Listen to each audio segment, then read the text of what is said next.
સવારે અને સાંજે ચા સાથે નાસ્તામાં આપણે ચેવડો, ફરસી પૂરી, શક્કરપારા કે સેવ મમરાનો નાસ્તો કરતા હોઈએ છીએ.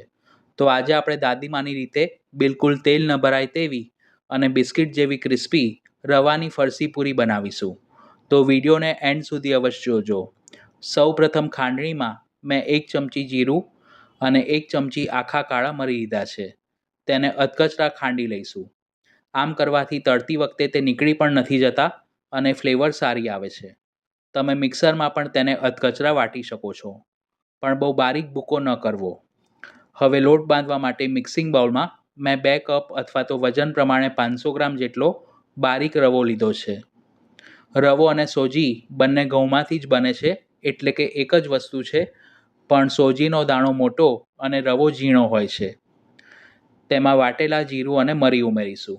જો તમારી પાસે મોટા દાણાની સોજી હોય તો તેને મિક્સરમાં થોડી વાટીને લઈ શકાય છે.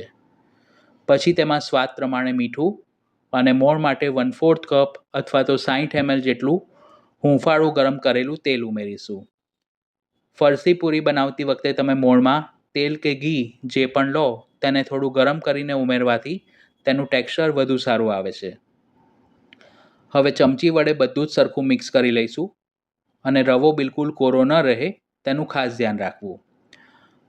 મોણ દીધા પછી તેમાં જરૂર મુજબ હૂંફાળું ગરમ પાણી થોડું કરીને ઉમેરતા જવું અને જેમ આપણે રેગ્યુલર રવા મેદાની કે ઘઉંના લોટની ફરસી પૂરી કરીએ છીએ તેના કરતાં સાધારણ નરમ લોટ બાંધવો. કારણ કે અત્યારે આપણે એકલા રવાનો ઉપયોગ કર્યો છે, એટલે તે પાણી થોડું વધુ પ્રમાણમાં એબ્ઝોર્બ કરશે. જો તમે પહેલેથી કઠણ લોટ બાંધશો તો પૂરી ઠંડી થયા પછી ચાવી ન શકાય તેવી કડક બનશે. આ રીતનો લોટ બાંધી તેના ઉપર 2 ચમચી જેટલું પાણી રેડીશું અને તેને ઢાંકીને 30 મિનિટ માટે મૂકી રાખીશું, જેથી તે ફૂલીને સરખો સેટ થઈ જશે.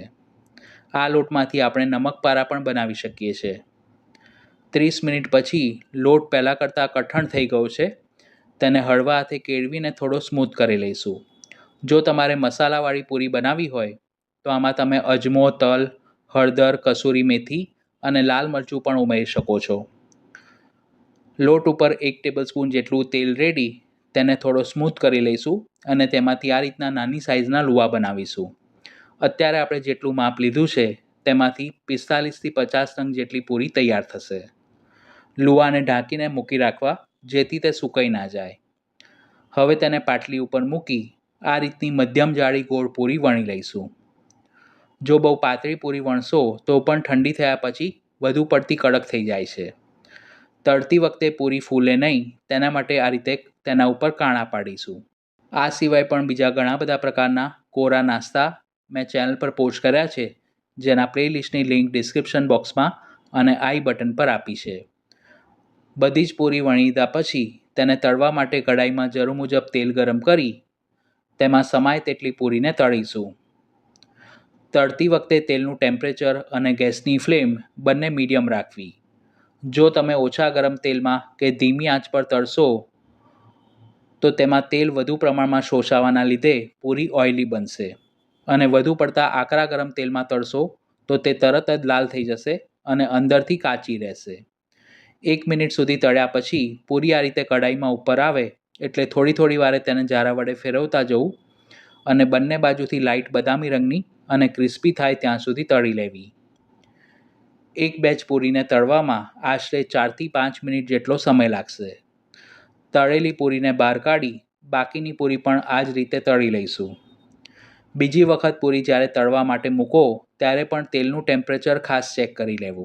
તમે ક્યાંય પ્રવાસ કે મુસાફરીમાં બહારગામ જવાના હો તો પણ આ રીતની ફરસી પૂરી બનાવીને સાથે લઈ જઈ શકો છો. અત્યારે માર્કેટમાં જે પણ કોરા નાસ્તા મળે છે તેમાં તેઓ શેલ્ફ લાઈફ વધારવા માટે પામોલીન તેલનો ઉપયોગ કરે છે, પણ ઘરે આપણે આ રીતે શીંગ તેલમાં નાસ્તા બનાવીને બાળકોને પણ આપી શકીએ છીએ. પૂરી રૂમ ટેમ્પરેચર પર ઠંડી થાય પછી એરટાઇટ કન્ટેનરમાં 15થી 20 દિવસ સુધી સ્ટોર કરી શકાય છે.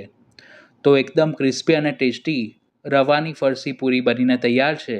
આ રેસીપી જરૂર ટ્રાય કરજો. વિડીયો પસંદ આવી હોય તો તેને લાઇક અને શેર કરી ચેનલને સબસ્ક્રાઈબ કરજો. ફરી મળીશું એક ઉપયોગી રેસીપી સાથે.